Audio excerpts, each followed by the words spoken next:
Welcome to SpeakUp Talks. Today, you'll be hearing SpeakUp expert Martijn Bonen on navigating global investigation challenges.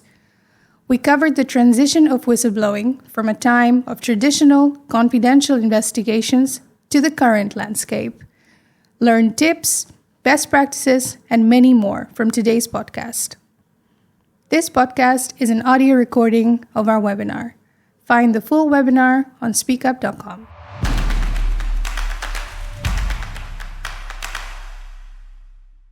Hi everybody, thank you for tuning in on our webinar on the challenges facing global investigations and whistleblowing. Happy that you are all here today, and we are super excited to discuss this important topic with you. And I wanted to ask you, if you have questions, please ask them, and we will try to come with a straightforward answer. So today, I'm here. I'm Maurice. I'm the CEO and co-founder of SpeakUp. And in the last years, I've been much involved in elaborate conversations with compliance and investigations professionals across the globe. And really looking forward to discuss the topic of investigations and whistleblowing with Martijn Bonen today. Martijn, maybe you can shortly introduce yourself. Yeah, thanks, Maurice, and thanks for having me here today. In my role as a senior consultant on the topic of SpeakUp and whistleblowing, as well as management of investigations, I've been talking to a tremendous amount of large, complex multinational organizations with extensive processes in place.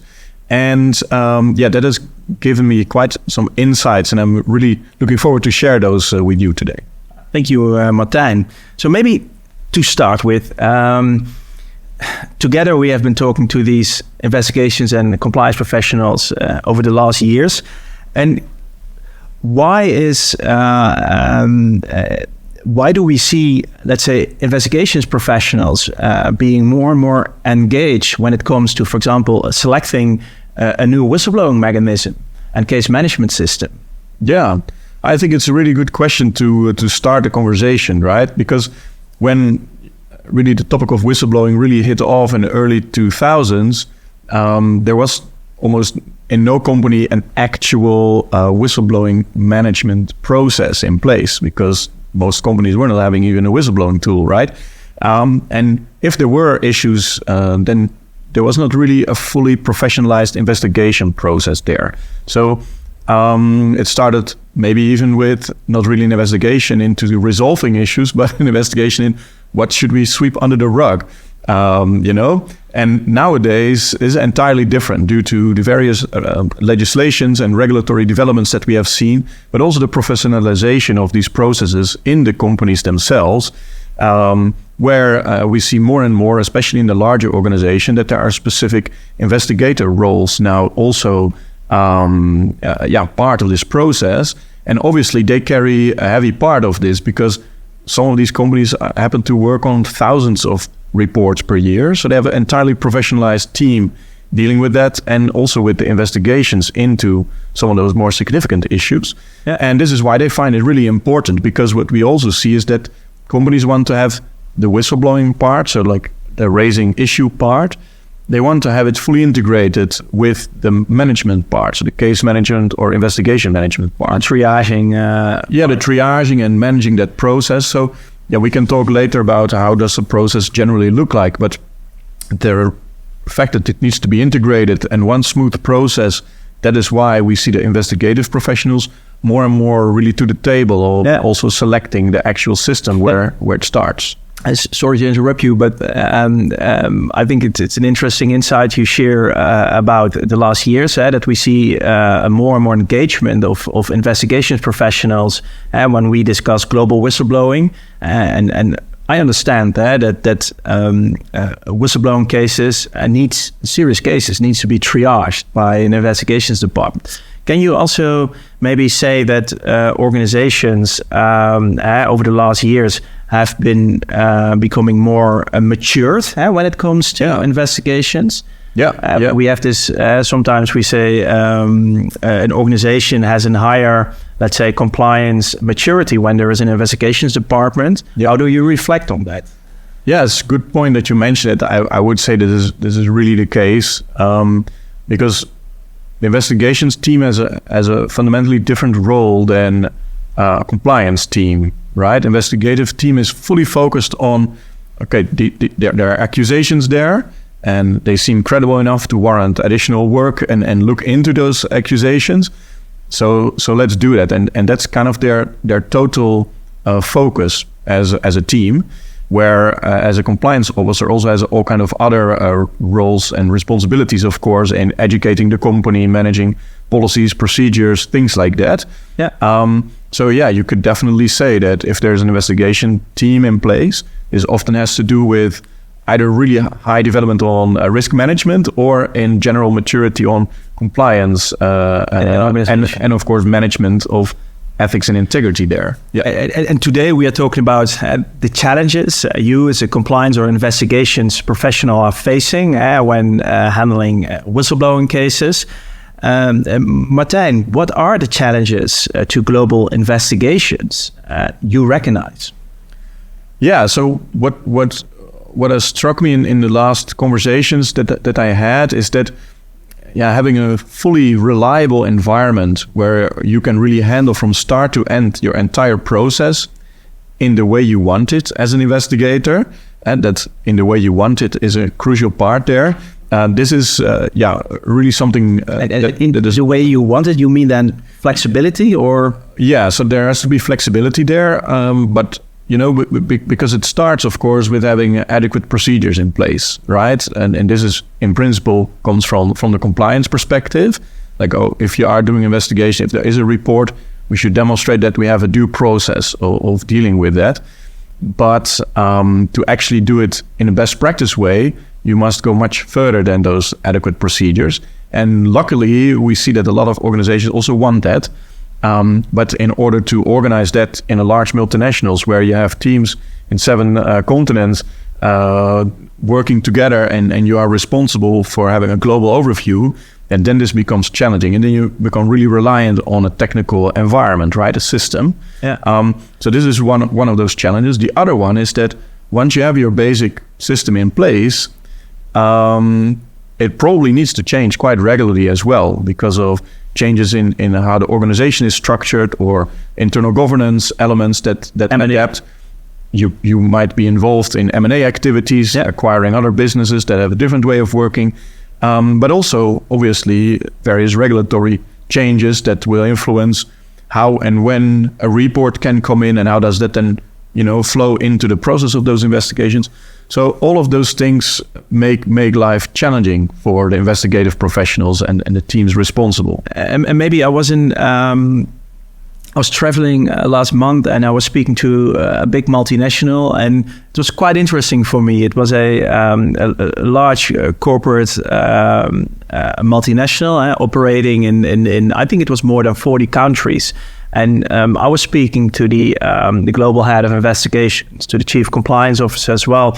And what struck me was the fact that somebody from outside was calling in as well in this meeting, and that was a local head of investigations. And we were discussing the challenges from a global perspective and a, let's say, decentralized perspective, because that daughter company and that local head of investigations, he had his own Excel and his own way of working. And I think what in my career, in my time as a lawyer and in investigations, I was supporting investigations, people from multinationals. And one of the biggest risks we saw was that if you are locally handling the cases in your own way, there is a big risk that information doesn't end up at global level. How do you see that? Yeah, I think this is a striking example of where some of those challenges that I was mentioning, that on a local level, somebody does not have a trust in the system and therefore starts building their own process to gain their sense of control over, because they have their responsibilities. They want to know who is responsible for which case, who is doing which interview, and things like that. Of course, ideally, you see that all centralized in one environment where you just have 2 or 3 clicks in the system to get overviews like that. And obviously, you want to rely that you have a process in place where people feel comfortable that whether you are, having the role of a global head with a central function, that your needs are covered, but also the needs of the more people with, so to say, boots on the ground that have to do those investigations on a daily basis, and it'd be covered as well. And I think that's challenging because we have, when we talk about global whistleblowing and investigations, you have all kind of requirements. But I'm also a technology passionate person. I love technology. And when we look at the tech in 2024, we see over the last years a steep development in the possibilities. For example, when it comes to workflow design. And what would you, if we have our listeners here, what would you advise them? And then I'm basically hinting a little bit on designing your global workflow and then engaging your local compliance heads and teams to adapt to that process. Yeah, exactly. So this is why you need a system to support you, right? If you have a team with 50 or sometimes even 100 individuals working on a similar process, everybody knows that if you then just give people a Word document with a few guidelines, that everybody will come up with a different way of writing an investigations report or, different main properties of the case that they think are relevant to draw statistics about. Of course, you should talk about that as a team, but then in the end, you should have a process that is standardized.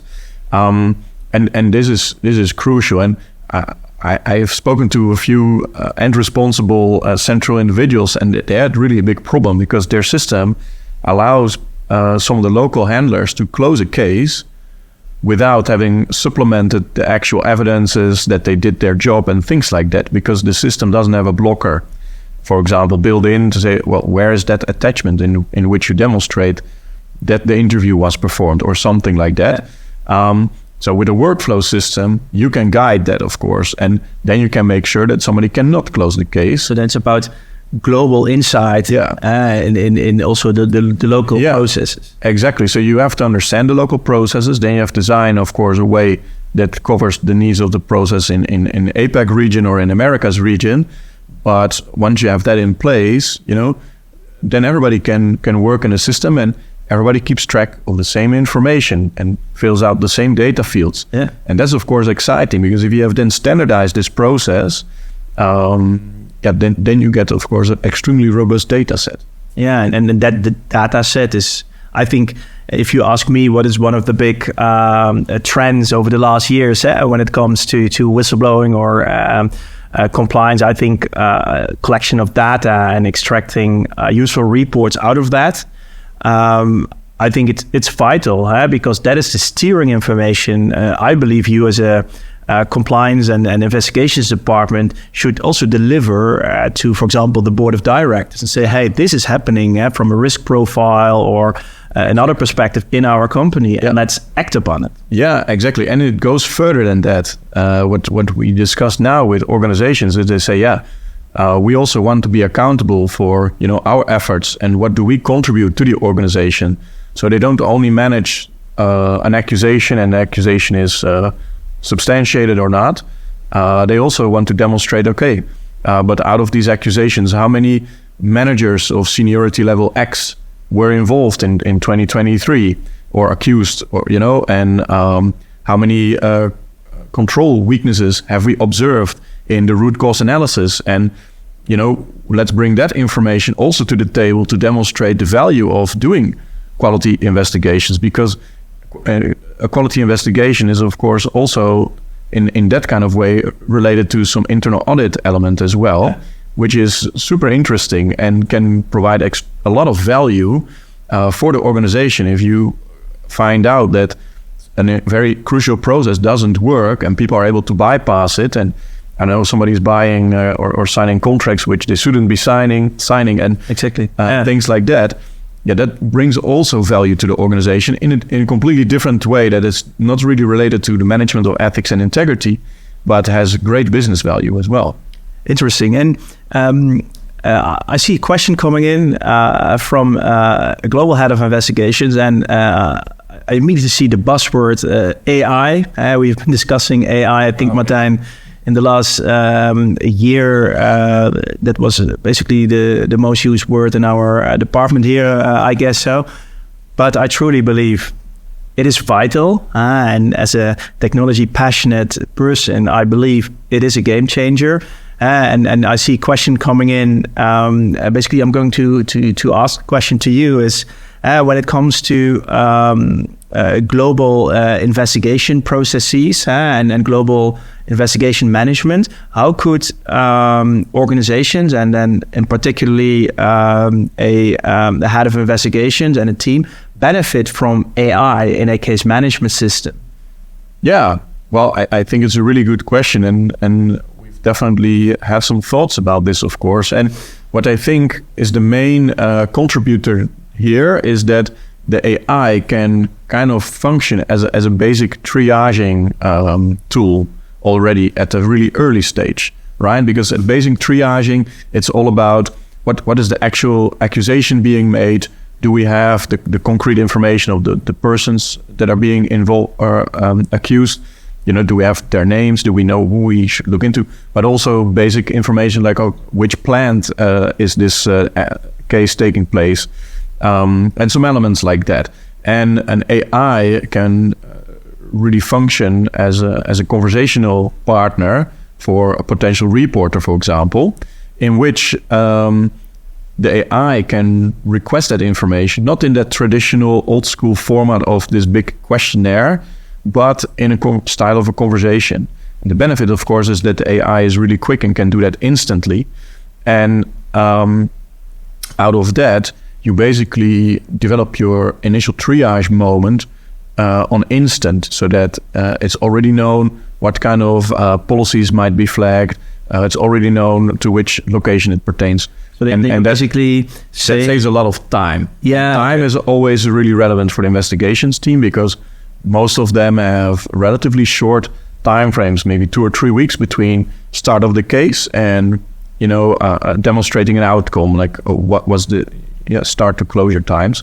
So it's efficiency. And that will bring a huge amount of efficiency, so that also you guide away the reports which are not that significant, at least not for the investigations team. Yeah. Right? Sometimes people find the whistleblowing tools to complain about salaries, or holiday hours, grievances that are relevant to deal with, but not by an investigations team. And the AI can also route those to HR, for example, to an HR department. Exactly. Or compliance. Yeah. And so interesting what you are describing here, and how I also see AI contributing to compliance teams. And basically, I think rephrasing what you just have explained here is that in investigations, you have all kind of these fixed processes, right? You always want to know involved persons, a location, a time frame, the basic elements of fact-checking, right? Because that's where an investigation starts. And so basically what you say is that with AI, you can automate these fact-checking elements into a process. And that, I think the basic level of quality of your reports, there is a basic level. And sometimes I think over the last years, what we maybe together also have discussed oftentimes is that the basic level of quality sometimes is too low, because those typical elements are super difficult to fact check, and AI can help you to gain that information more efficiency, maybe. Yeah, absolutely. More quick, more fast, I want to say. Yeah, and what I would say the biggest contributor to this concept for the investigation management process is that the starting position for where the investigator starts is more complete, more solid. So you have more clarity on, okay, there are 2 or 3 people and what are their names. Yeah. And normally you can also find that out, but it will take a while to have that exchange through the anonymous communication mechanism that the whistleblowing system should facilitate, obviously. But that will take a while. You also have that information, but the AI can manage that into a shorter time frame so that the starting point is more complete and your investigation can kick off in a higher gear straight away. Yeah, efficiency is definitely a key word there. And also resource-wise, that will allow the investigators to spend their time on the truly significant cases directly and not spend also a lot of time in building the first foundation. Okay. Because that is something where I really believe AI can contribute. Yeah, thank you. It's an elaborate answer for a big topic. Yes, as well. We see another question coming in, and this is a question from a chief compliance officer. And the questions I'm also going to direct it to you, Martijn, as an expert in this field. It is about, we previously were discussing workflow, that is super important to support your global, let's say, a whistleblowing program with a strong workflow. So meaning involving those also local entities and professions, so investigation and compliance people. The question is, what is a learning you can share when it comes to workflow design and investigations? What is a big struggle you often see? Yeah, well, I think one of the most recent struggles that we are seeing now, I guess it's not a recent struggle, but it is more and more an issue where people are now, experiencing the pain points, because people want to have a really good process, because the investigations are about sensitive topics. You want to make sure that the people that you involve and the processes around it are very solid. But you oftentimes need other people that don't have anything to do with investigations to contribute to your case. But yeah, do you then send them an email that in principle, everybody can also access? It's about the confidentiality of the data. Yeah, so it's about the confidentiality of the basically the requests that you do to HR or to accounts or to somebody in contract management, where you say, look, I want to know from this or that period all the contracts undersigned by that individual, for whatever reason in that investigation. So you want to have a diligent process of setting out those tasks. And I hear that for that, it's a really big frustration for investigations individuals that they have to chase those tasks. It's unclear where are those tasks positioned. And this is really where concrete workflow and a system supporting the task management can contribute, so that you just say, for this person, I want to have that information. The system chases the person with some reminders and things like that. Okay. The person can just upload the information without seeing the entire case. And these kind of things is really where the workflow can contribute. Basically, we say in modern life, a whistleblowing case can be complex because we have multiple stakeholders around such a case. You need to involve them. Yeah. And what you say is that's a challenge for a global investigations team. So because not everybody of those stakeholders should know everything. Yeah, exactly. But you want everything in one central place. And that is something that brings some challenges around the process. And this is why you need that flexibility. Flexibility is in the technology and in the workflow. Yeah, absolutely. And what tip can you, because that was the question we got here online, is, what is a tip when you design a strong workflow? Maybe you can give one or two concrete tips. Well, the system that you work with should facilitate that you can build in certain blockers, right? To move from an in-process stage to a closed stage. Yeah. There should be blockers available to you. That's a good tip. So it is one of the concrete tips. Yeah, and I hope your system provides that to you and you can build that in there. Yeah. Right, and the other one is being able to really flexibly manage access. And you can have a basic process for that in place, but as reality kicks in, you'll see you need to deviate. So you need flexibility to, on ad hoc basis, deviate from the access process, for example. So these are two really concrete elements that you should be able to rely on to build a good process. Cool. Yeah, I think those are practical tips. Maybe a third one to round this up, but I've learned in the last years in my advice to these organizations is another one is, I think it's vital, is that please write down your whole investigations workflow. So oftentimes we visit multinationals, and one of my first question is, can you please give me a full overview of your global investigations workflow? And oftentimes there is not one fixed overview. So I think that's a very pragmatic step and tip please integrate that. That's definitely true. Would make also our lives more easy if there is a nice documented work process to review. Absolutely, good point. Martijn, we can discuss investigations and whistleblowing for a long time. We are passionate about the topic, so that's good. I really enjoyed having you here today, and also want to thank our listeners for sending out interesting questions. We have not answered all of them, but we will do, and we'll come back to you. So, what we also will do is we will share a survey with you. So we are eager to learn and how we can improve sharing our knowledge with you. Please share tips and also feedback with us. We will definitely work on that. For the rest, we also have a paper we can share with you. So after the webinar, you can leave your contact details, and Martijn try to put his tips and best practices into a white paper. So we are happy to share that with you. And looking forward to meet you in our next webinar. And thank you for listening. Thank you, Martijn. Yeah, thank you very much. It was a pleasure. Thank you.